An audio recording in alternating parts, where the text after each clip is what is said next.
Hello everyone, তোমাদের সাথে আবার একটা ছোট্ট মিনি ব্লগ শেয়ার করছি। তো ছুটির দিন বিকেলবেলা বেরিয়ে পড়েছিলাম ঘরের জন্য টুকিটাকি কিছু জিনিস কেনার জন্য। তো সেদিন ভীষণ গরম পড়েছিল, তো রাস্তা থেকে একটা ফুটি কিনে খেতে খেতে চলে এসেছি রানাঘাট। তো এসেছিলাম একটু স্মার্ট বাজার, একটু ঘরের কিছু গ্রসারি আইটেম নেওয়ার জন্য।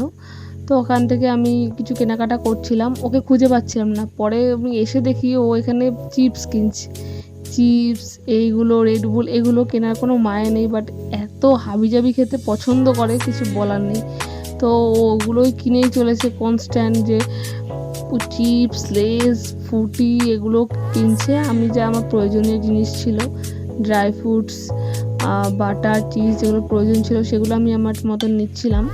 তো এখান থেকে একটা জিনিস কাজে নিয়েছে, যেটা আটা দরকার ছিল, আটাটা নিয়েছে।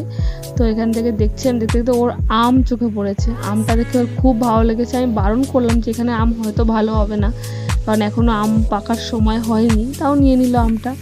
কিন্তু বাড়ি গিয়ে যখন আমটা খেলাম, একদম জঘন্য ছিল, এত টক, মানে কি বলবো, বললেও মিষ্টি আম কিন্তু খুবই টক ছিল।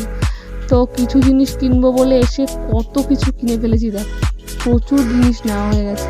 এরকমই হয় আমাদের সাথে, যখনই কেনাকাটা করতে ভাবি একটু একটু নেব, যতটুকু প্রয়োজন সেইটুকুই নেব, বাট নেওয়া হয়ে যায় অনেক। তো এর মধ্যে ম্যাক্সিমামই ছিল ওর হলো এই হাবিজাবি খাবার। তো ওখান থেকে ওগুলো নিলাম, নিয়ে আসার সময় আমার মোস্ট ফেভারিট খেলাম ফালুদা। তো আইসক্রিমটা তো সে আগের দিন শেয়ার করলাম, এই আইসক্রিমটা রাস্তায় দেখলে আমি খাবোই, এত পছন্দ। তো আসার সময় খেলাম মটন স্টু, খেয়ে চলে আসলাম বাড়ি। Tata, bye bye.